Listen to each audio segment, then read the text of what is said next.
for Mr. Tuition's online class. This is your SST class. मैंने आज हम लोग SST की क्लास में डिस्कस करेंगे चैप्टर 8 धार्मिक एवं सामाजिक सुधार। पिछले वीडियो में हम लोग डिस्कस कर चुके थे धार्मिक एवं सामाजिक सुधार में राजा राममोहन रॉय, राजा राममोहन राय जिसने ब्रह्म समाज की स्थापना की थी, ईश्वर चंद्र विद्यासागर, ईश्वर और प्रार्थना समाज और वेद समाज के बारे में। ओके, आज अब हम लोग दूसरे टॉपिक के बारे में डिस्कस करेंगे जिसमें सबसे पहला जो हमारा है वो क्या है, सत्यशोधक समाज। क्या है? सत्यशोधक समाज। सत्यशोधक समाज की स्थापना 1873 में ज्योतिबा फुले ने की थी। कितनी? 1873। माने 1873 में ज्योतिबा फुले ने सत्यशोधक समाज की स्थापना की थी। इन्होंने इसकी सदस्यता के लिए इन्होंने ये कहा कि सत्यशोधक समाज की स्थापना करने के बाद उन्होंने ये क्लियर किया था कि इस समाज में सभी धर्मों के लिए या सभी धर्मों के लोग इस समाज की सदस्यता ग्रहण कर सकते हैं। ओके, क्योंकि उस समय टाइम पीरियड की बात है जब हमारे यहाँ क्या था, जाति प्रथा, यानी जाति प्रथा बहुत ही पावर में थी। माने जाति प्रथा यानी उच्च जाति के लोग निम्न जाति के लोगों का शोषण कर रहे थे। ओके, तो सत्यशोधक समाज की स्थापना 1873 में ज्योतिबा फुले द्वारा की गई। अंडरस्टैंड? इसकी स्थापना के साथ साथ उन्होंने ये कहा था कि इस समाज में सभी धर्मों के लोग, माने सभी धर्मों के लोगों को सदस्यता मिल सकती है या सभी लोगों के धर्म के लोगों के लिए यहाँ की सदस्यता खुली हुई है। इसका मुख्य उद्देश्य था, माने इस समाज का यानी सत्यशोधक समाज का प्रमुख उद्देश्य था लोगों में समानता लाना। ओके, माने लोगों में समानता लाना इस समाज का सबसे परम उद्देश्य था। ओके, तो फिर से आप समझ लो सत्यशोधक समाज क्या था। सत्यशोधक समाज से हमारा क्या तात्पर्य है? तो चैप्टर से ही आपको ये पता है कि हम इस चैप्टर में हम लोग क्या डिस्कस कर चुके हैं कि धार्मिक और सामाजिक सुधार। तो धार्मिक और सामाजिक सुधार के बारे में जो हम लोग डिस्कस कर रहे हैं, तो 18वीं सेंचुरी एक ऐसा टाइम पीरियड था जब हमारे जो भी हमारे सुधारक थे उन्होंने धार्मिक और सामाजिक दोनों स्तर पर सुधार करना स्टार्ट किया था। ओके, धार्मिक और सामाजिक सुधार के बारे में तो सब हमने कई टॉपिक्स के बारे में हम लोग डिस्कस कर चुके हैं। आज मैंने आपको सत्यशोधक समाज के बारे में पढ़ाया है, जिसमें मैंने आपको बताया सत्यशोधक समाज की स्थापना ज्योतिबा फुले ने की थी 1873 में। इन्होंने ये कहा था कि इस समाज में सभी धर्मों के लोगों को सदस्यता लेने का पूरी तरह से अधिकार है। ओके, इस धर्म का जो प्रमुख उद्देश्य था, प्रमुख जो एम था, वो क्या था? लोगों में समानता लाना, लोगों को समान अधिकार देना। ओके, नेक्स्ट हम लोग अगले टॉपिक के बारे में जब डिस्कस करेंगे तो अगला टॉपिक हमारा क्या है? आर्य समाज। अगला टॉपिक हमारा क्या है? आर्य समाज। तो आर्य समाज के बारे में जब हम लोग डिस्कस करेंगे तो आर्य समाज की स्थापना 1857 में किसने की थी? महावीर स्वामी ने आर्य समाज की स्थापना की थी। ओके, आर्य समाज की स्थापना 1857 में स्वामी दयानंद सरस्वती ने की थी। ओके, किसने की थी? स्वामी दयानंद सरस्वती, यानी स्वामी दयानंद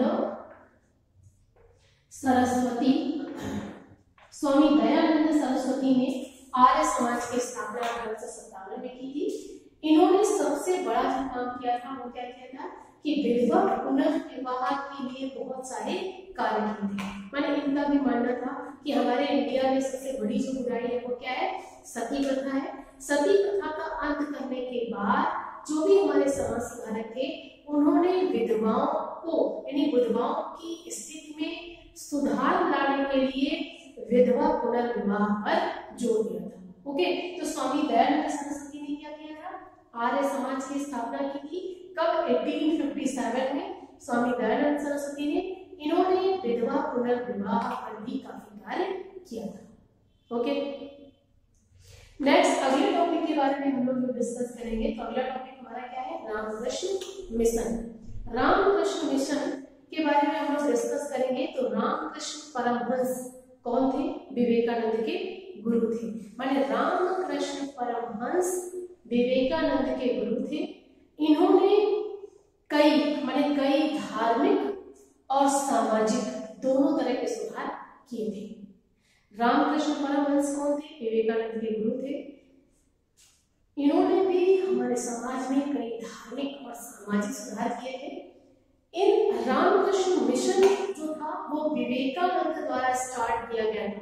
माने रामकृष्ण मिशन की स्थापना स्वामी विवेकानंद द्वारा की गई थी, जिसका उद्देश्य था गरीबों तथा जिन्हें नीड है यानी आवश्यक, जिन्हें नीडी पर्सन्स को सारी सुविधाएं उपलब्ध कराना। जैसे क्या था? शिक्षा था, चिकित्सा था।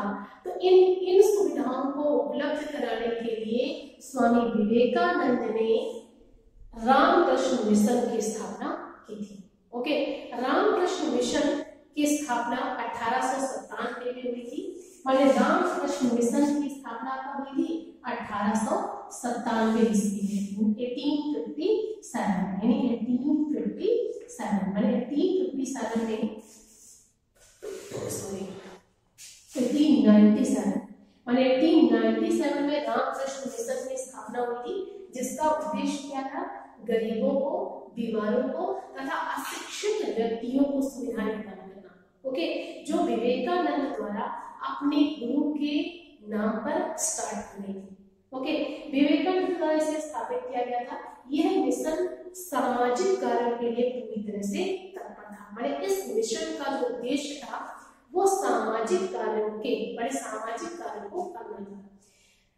सबसे पहला हम लोग डिस्कस करेंगे महिलाएं तथा सुधार। माने इस मिशन के द्वारा महिलाओं पर क्या क्या सुधार किए गए? तो सुधार से पूर्व महिलाओं का स्थान ही प्रमुख उद्देश्य था। माने जब रामकृष्ण मिशन की स्थापना की गई तो महिलाओं का स्थान यानी महिलाओं का जो स्टेटस था हमारे समाज में वो क्या था? बहुत ही लो हो चुका था। ओके, क्योंकि महिलाओं का स्थान हमारे समाज में बहुत ही गिर चुका था। महिलाओं के समाज में स्थान को दिलाने के लिए कई समाज सुधारकों ने काम किया था। ओके, तो महिलाओं के सबसे पहले समाज में उनका स्थान निश्चित किया गया तथा कई सामाजिक बुराइयों यानी महिलाओं के उत्थान के साथ साथ कई ऐसी सामाजिक बुराइयां थी जो छुप गई थी। सबसे पहला क्या था? विधवाओं को जलाना अर्थात सती प्रथा। माने जो महिलाओं की जो दशा थी वो क्या था? विधवाओं को जलाना तथा अर्थात सती प्रथा। माने हमारे समाज में जो बुराइयां थी वो मैंने आपको बताया, सबसे बड़ी जो बुराई थी वो क्या किया जाता था? पति के मर जाने पर स्त्री को उसकी चिता के साथ जला दिया जाता था। इट मींस उसे सती प्रथा कहा जाता था। ओके, नेक्स्ट था विधवाओं की दयनीय दशा। मैंने आपको इससे पहले भी बताया है कि उस समय महिलाएं सती होना क्यों पसंद करती थी। वो आप ये सोचिए कि कोई भी व्यक्ति मरना क्यों पसंद करेगा? Because she was neglected in society. हमारे समाज में उन्हें इतना नेग्लेक्ट किया जाता था कि वो जीने से अच्छा तो उनको मरना ही था। इसलिए विधवाओं की स्थिति जो थी हमारे समाज में बहुत ही दयनीय थी। माने हमारे समाज में महिलाओं यानी जो स्त्री विधवा हो जाती थी उसकी कंडीशन बहुत ही बुरी थी। ओके, लड़कियों की शिक्षा में कमी। मैंने आपको इससे बताया पहले लोग क्या करते थे, यानी कि पास्ट टाइम जब हम वैदिक पीरियड की बात करते हैं तो वैदिक पीरियड की बात हम नहीं करते हैं। वैदिक पीरियड में क्या था? महिलाओं को समाज में उच्च स्थान प्राप्त था। ओके, महिलाएं भी राजा के साथ बैठकर, आपने देखा होगा इन वैदिक काल के पीरियड की जब हम बात करते हैं तो वैदिक काल में क्या था? वैदिक काल में राजा के साथ रानी भी कोर्ट में बैठती थी और अपना डिसीजन देती थी। ओके, तब वैदिक काल की जब हम बात करते हैं तो वैदिक काल में क्या था? महिलाओं की कंडीशन या महिलाओं की स्थिति अच्छी थी। बट आफ्टर धीरे धीरे क्या हुआ? जैसे हमारे यहाँ मुगलों के आने से या कई देश जैसे महिलाओं की कंडीशन क्या हुई? धीरे धीरे बिगड़ती गई। तो लड़कियों सबसे बड़ी चीज जो थी वो 18वीं सेंचुरी में समाज सुधारकों ने क्या किया? लड़कियों की शिक्षा। माने सबसे पहले उन्होंने यही देखा कि हमारे समाज में क्या है? लड़कियों की शिक्षा की कमी। माने लड़कियों को शिक्षा नहीं दी जा रही। लड़कियों को शिक्षा नहीं दी जाती थी कि कई लोगों का मानना था कि यदि लड़कियां शिक्षित होंगी या लड़कियां शिक्षित की जाएंगी तो वो क्या हो जाएंगी, पथभ्रष्ट हो जाएंगी। ओके, इसलिए हमारे समाज में इस बुराई को हटाने के लिए लड़कियों को शिक्षा दी जाती। नेक्स्ट क्या था, बाल विवाह। बाल विवाह जो था, बड़े बाल विवाह भी जो था वो हमारे समाज की क्या थी, सबसे बड़ी बुराई थी। और बाल विवाह के कारण महिलाओं के शारीरिक विकास में, उनके शैक्षिक विकास में कई तरह से इफेक्टेड होती थी, जिससे बाल विवाह जो था वो भी क्या था, हमारे समाज की सबसे बड़ी बुराई थी। ओके, नेक्स्ट आगे पर्दा प्रथा। तो पर्दा प्रथा की जब हम लोग बात करते हैं तो पर्दा प्रथा क्या था, पर्दा प्रथा भी हमारे समाज में महिलाओं के लिए सबसे बड़ी बुराई थी, क्योंकि महिलाओं को बाहर किसी भी तरह से जाने की कोई अनुमति नहीं थी, माने उन्हें पब्लिक प्लेस पर जाने की अनुमति नहीं दी जाती थी। ओके, तो पर्दा प्रथा क्या था, मुस्लिम्स के यहाँ ज्यादा था, तो मुस्लिम्स के आने से हमारे इंडिया में क्या था, पर्दा प्रथा भी एक सबसे बड़ी बुराई बन चुकी थी। ओके स्टूडेंट्स, तो स्टूडेंट्स मैंने आपको पिछले वीडियो में इस चैप्टर के धार्मिक एवं सामाजिक सुधार के कई टॉपिक्स पढ़ाए थे, जिसमें ब्रह्म समाज की स्थापना, ईश्वर चंद्र विद्यासागर, प्रार्थना समाज और वेद समाज।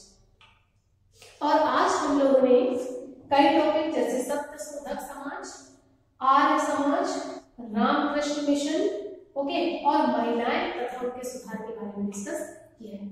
ओके, अगले वीडियो में हम लोग अगले टॉपिक पढ़ेंगे। Thank you for attending this